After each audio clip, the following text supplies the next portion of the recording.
Olá, meus irmãos, minhas irmãs, a paz do Senhor Jesus esteja convosco. Sejam muito bem-vindos ao meu canal. E hoje nós vamos já estudar a lição de número 2, já direto ao ponto, né? Do primeiro trimestre de 2024. Estamos estudando o corpo de Cristo, origem, natureza e vocação da igreja no mundo. Essa revista de capa azul, é muito bonito por sinal. E hoje nós vamos estudar a lição de número 2, imagens bíblicas da igreja. Uma lição muito interessante, muito prática, né, e que traz muitos ensinamentos para as nossas vidas. O texto áureo da nossa lição está na primeira epístola de Pedro, capítulo 2, versículo 9, que diz: Mas vós sois a geração eleita, o sacerdócio real, a nação santa, o povo adquirido, para que anuncieis as virtudes daquele que vos chamou das trevas para a sua maravilhosa luz. A verdade prática diz: por meio de cada imagem que retrata a igreja, o Espírito Santo revela-nos quão gloriosa ela é. O texto bíblico, né, a leitura bíblica em classe, ela está registrada em duas cartas do Novo Testamento. Primeiro, na carta aos Efésios, capítulo 5, versículo de 25 a 32, e depois na primeira epístola de Pedro, capítulo 2, versículos 9 e 10, que diz o seguinte: Vós, maridos, amai vossa mulher, como também Cristo amou a igreja e a si mesmo se entregou por ela, para a santificar, purificando-a com a lavagem da água pela palavra, para a apresentar a si mesmo igreja gloriosa, sem mácula, nem ruga, nem coisa semelhante, mas santa e irrepreensível. Assim também assim devem os maridos amar a sua própria mulher, como a seu próprio corpo. E quem ama a sua mulher, ama-se a si mesmo, porque nunca ninguém aborreceu sua própria carne, antes a alimenta e sustenta, como também o Senhor a igreja, porque somos membros do seu corpo. Por isso deixará o homem seu pai e sua mãe, e unir-se-á à sua mulher, e serão dois numa carne. Grande é este mistério, digo, porém, a respeito de Cristo e da igreja. Agora, 1 de Pedro, capítulo 2, versículos 9 e 10.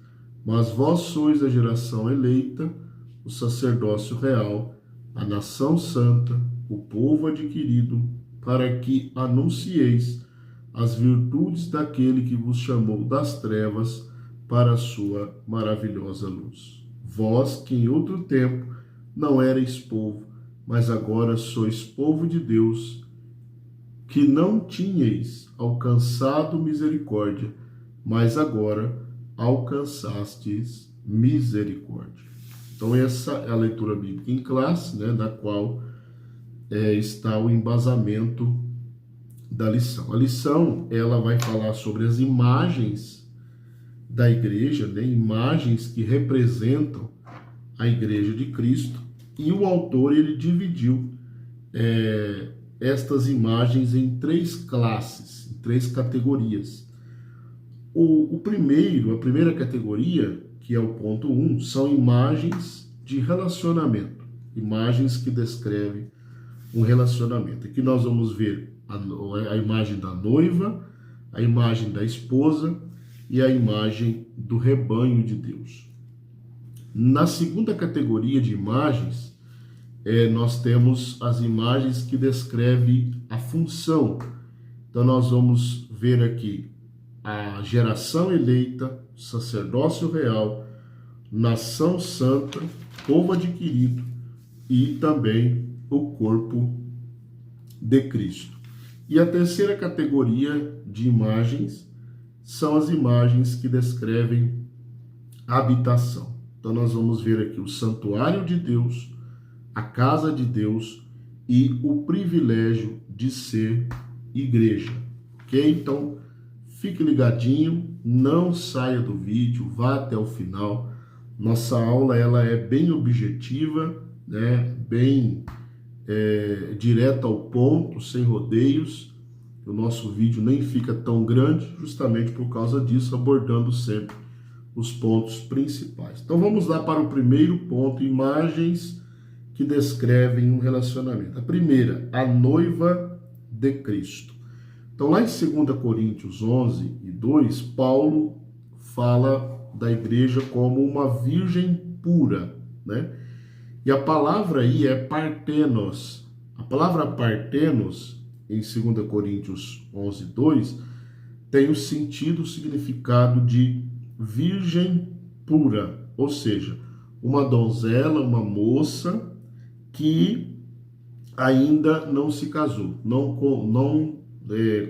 contraiu núpcias. Então, essa imagem da virgindade, da moça virgem, né, da noiva virgem, se referindo à igreja, tem o sentido da pureza da igreja, da castidade da igreja, da santidade da igreja. Ou seja, biblicamente, todo moço, né, não só a moça, mas também o moço,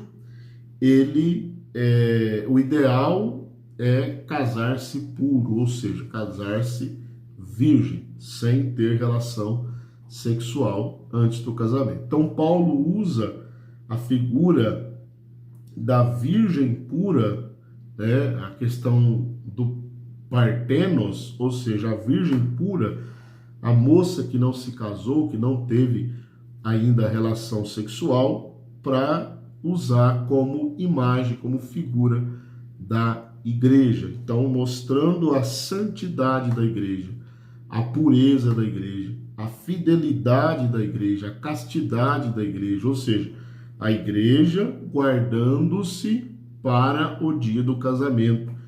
É por isso que o ponto 2 chama Cristo de esposa, chama a noiva de esposa de Cristo. A segunda imagem, que é a esposa, né, a esposa de Cristo, a Bíblia chama a igreja de noiva de Cristo e também da esposa de Cristo. Então, o termo esposa aqui, essa imagem, ela remete a um relacionamento já, né, de Cristo casado com a esposa, digamos assim, né, no sentido de amor, né, de manter um relacionamento. E esse relacionamento, ele não deve ser frio, ele não deve ser fundamentado apenas no dever, mas fundamentado na realidade do amor, o amor que se sacrifica. É o que está no versículo 25 da nossa leitura bíblica em classe. Vós, maridos, amai vossa mulher, como também Cristo amou a igreja e a si mesmo se entregou por ela. Ou seja, um amor sacrificial, um amor que se sacrifica. Então nós temos esse relacionamento nessa figura de esposa de Cristo, né? Mas não só na questão de santidade, mas agora na questão de relacionamento. E relacionamento fundamentado no amor sacrificial. Então Cristo entregou a sua vida por amor à igreja. E nós, como igreja, precisamos retribuir esse amor com santidade, com obediência, com fidelidade. O ponto 3, o subtópico 3, nós temos mais uma figura, que é a figura do rebanho, né?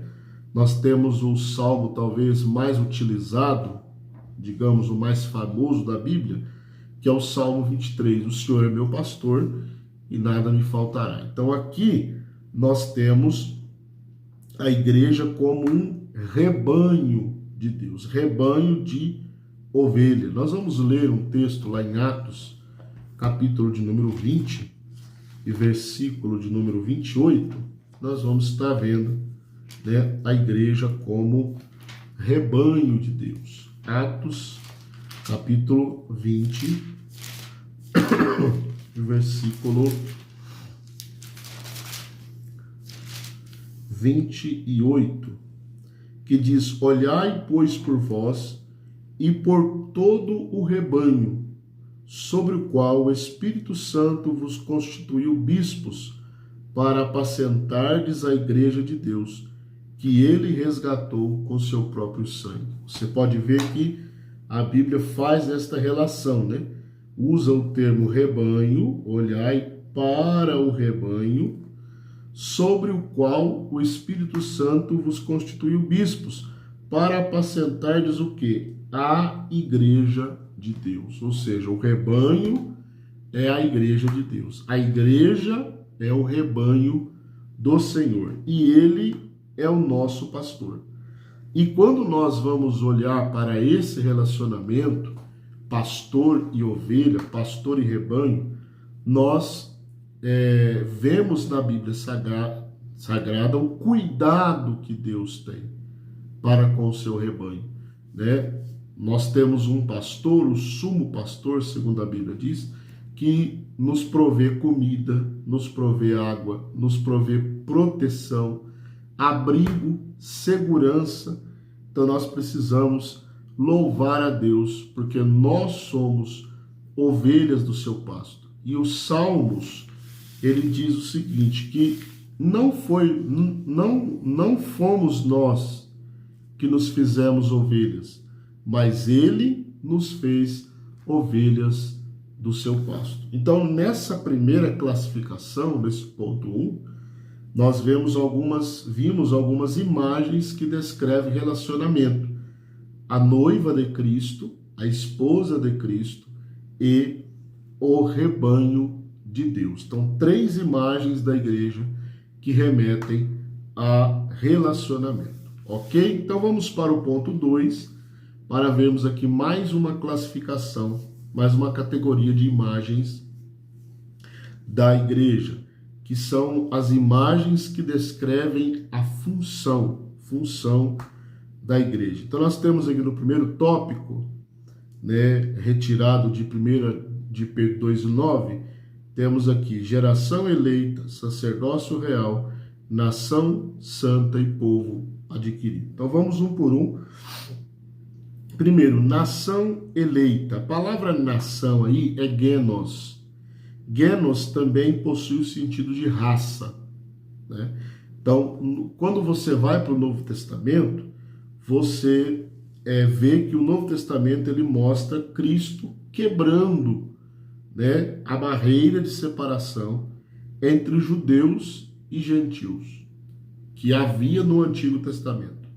Então agora, Deus em Cristo, ele está criando uma nova geração, uma geração eleita, ou seja, uma raça eleita, onde nessa geração não há distinção de raça, de cor, de etnia, de sexo, de status social, não há nenhuma discriminação quanto a nações, quanto a povos. Por quê?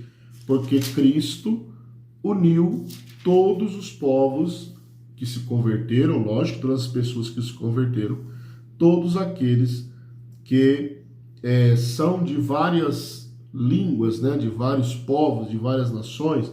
Olha o que o texto de Apocalipse 5, versículo 9 diz. E cantavam um novo cântico, dizendo, digno és de tomar o livro e de abrir os seus selos, porque foste morto, e com o teu sangue compraste para Deus homens de toda tribo, de toda língua, de todo povo e de toda nação. Então, a geração eleita aqui, ela tem o sentido de uma geração que engloba todas as pessoas que aceitam o evangelho, independente se é homem ou mulher, se é rico ou pobre, se é preto ou branco, não importa se ele é rico ou pobre, todos aqueles que aceitam Cristo, eles formam a geração eleita. Na letra B, nós temos o sacerdócio real. Então, na antiga aliança, Deus, ele escolheu uma família, uma tribo, a tribo de Levi. Dentre essa tribo, ele escolheu uma família, a família de Arão. E dentre a família de Arão, ele escolheu Arão para ser o sumo sacerdote, né? E os levitas da família de Arão para serem sacerdotes. Ok? Então, o que era o sacerdote? Ou melhor, quem era o sacerdote? Aquela pessoa que intercedia pelo povo diante de Deus. Então, o sacerdote, ele fazia mediação entre o povo e Deus. O povo pecava, o sacerdote oferecia o sacrifício, intercedendo. Então, essa função de sacerdote, ela era exclusiva da tribo de Levi. Exclusiva, tá bom? Nem todo levita era sacerdote, mas todo sacerdote deveria ser levita.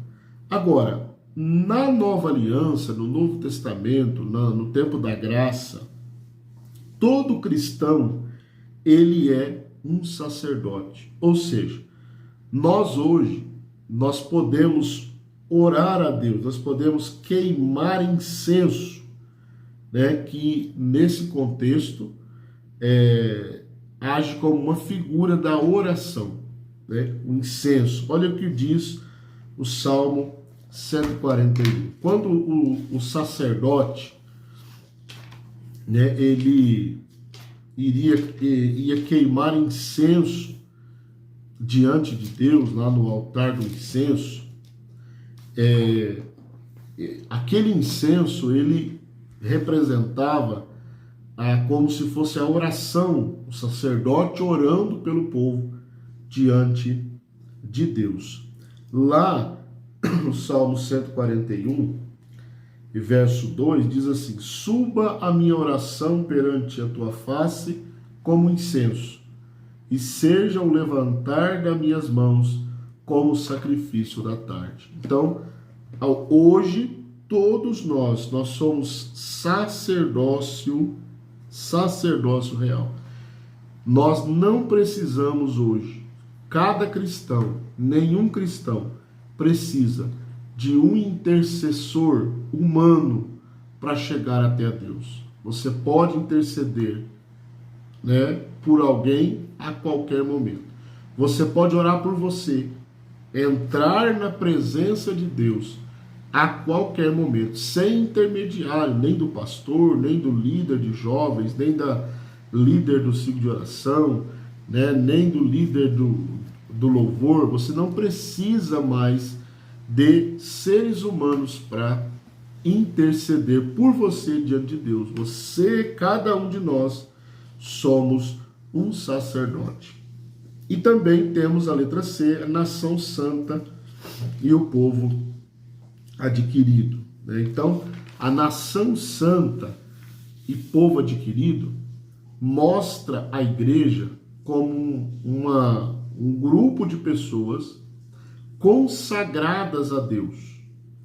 Por quê? Porque elas foram compradas. Esse grupo de pessoas que serve a Deus foi comprado pelo sangue de Cristo. Então agora ele pertence a Deus. Quando nós olhamos a palavra santa, né, nação santa, a palavra santo, santidade, santificação, não tem somente o sentido de separação do pecado, mas de consagração, de pertencimento. Então, quando nós olhamos o corpo, a igreja de Cristo, como uma nação santa, ou seja, uma nação consagrada a Deus, uma nação que foi comprada, povo adquirido, comprada pelo sangue de Cristo. Nós vemos um povo peculiar, separado do pecado, e que agora vive uma vida em santidade e uma vida de consagração a Deus. E depois nós temos o ponto 2, que é a figura do corpo. Nós somos o corpo de Cristo. Então, quando a gente fala de corpo, nós vemos, quando a Bíblia fala, melhor dizendo, nós vemos que a igreja, ela não é somente uma organização. Nós vamos estar vendo, né, uma lição sobre isso, que é a lição de número 6. A igreja como organização, uma instituição com o CNPJ, como uma inscrição, e a igreja como um organismo, o corpo de Cristo vivo espalhado na terra. Então, o autor aqui ele faz uma analogia, né, da igreja como um corpo. E essa analogia é muito significativa. Por quê? Porque retrata a harmonia e a unidade do corpo. Então, o corpo precisa estar em harmonia. Dirigido pela cabeça, que é Cristo, todo o corpo precisa estar alinhado, né? As mãos precisam trabalhar juntas, os pés precisam trabalhar juntos, todos os membros do corpo precisam viver em união. Por quê? Porque senão o corpo não anda. Nós vamos ler 1 Coríntios 12:12. A Bíblia, ela é muito... 1 Coríntios 12:12. Diz assim: porque assim como o corpo é um e tem muitos membros, ou seja, o corpo é um só, mas tem muitos membros, e todos os membros, sendo muitos, são um só corpo, o corpo tem muitos membros, os membros juntos formam o corpo. Assim é Cristo também. Ou seja, nós, a igreja, somos o corpo de Cristo. E uma coisa interessante é que cada pessoa, cada membro do corpo de Cristo, ele é importante. Mesmo aquele, talvez, que não tenha expressão pública na igreja, né? Pública no sentido de pregar, de se aparecer, de estar sempre em evidência, né? Por causa da chamada. Mesmo aquela pessoa que não tem essa evidência diante do povo de Deus, ele é importante do corpo. Por quê? Porque ele é um membro do corpo. Mesmo algo, né, pequeno no nosso corpo, né, o dedinho, ele é importante, a unha é importante, né, o nosso cabelo é importante. Por quê? Porque cada um de nós fazemos parte do corpo de Cristo, ok? E o corpo precisa estar bem alinhado, bem ajustado, para que a obra de Deus tenha êxito, né?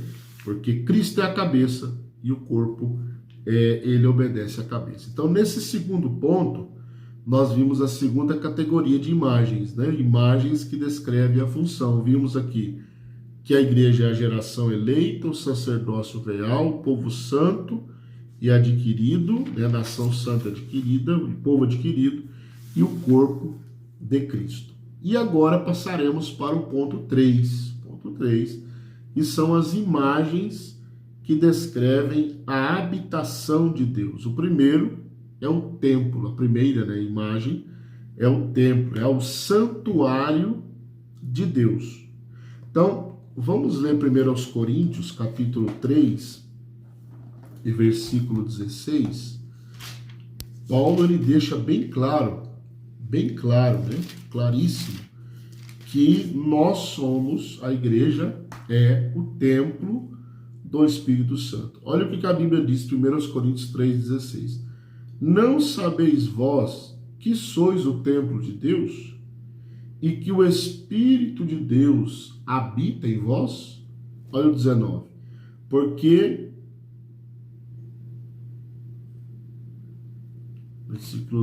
capítulo 3, versículo 16, né? E o capítulo 6, melhor dizendo, e versículo 19.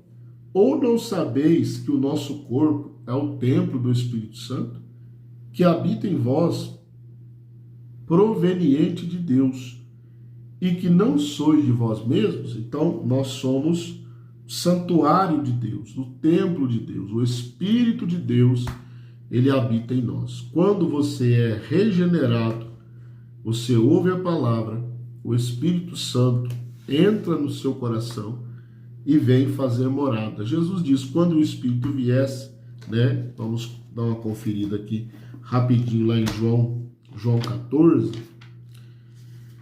Ele fala muito claramente da presença do Espírito Santo em nossas vidas, né? Versículo 17 de João 14. E o Espírito da verdade, que o mundo não pode receber porque não vê nem o conhece, mas vós o conheceis. Por quê? Porque habita convosco, ele está junto conosco e estará em vós, ou seja, morando em nós. Então nós somos o templo do Espírito Santo. Uma segunda imagem é a casa de Deus, né? Casa aqui não só no sentido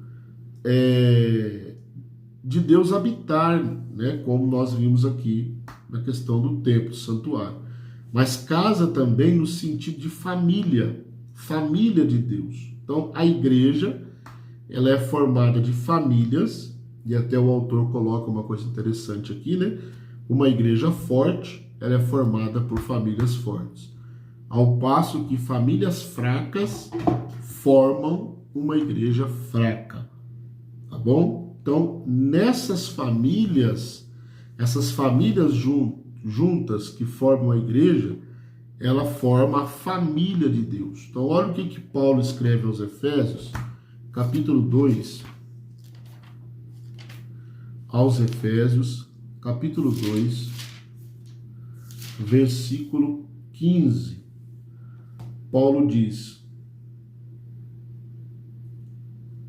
Efésios 2 e 15,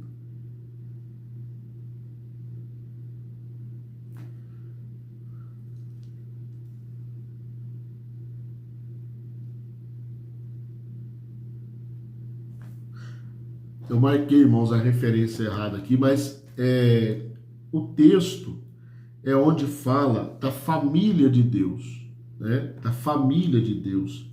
O versículo 15 aqui do capítulo 3 diz assim, o 14 diz, por causa disso me ponho de joelhos perante o Pai de nosso Senhor Jesus Cristo, do qual toda a família nos céus e na terra toma um nome, né? Não era muito bem esse aqui que eu queria, mas lembrando que a igreja, ela é a família de Deus, né? A casa de Deus, mas também como família. Então nós participamos da família de Deus. E aí, para encerrar, né, o autor ele encerra com chave de ouro, né? O privilégio de ser igreja.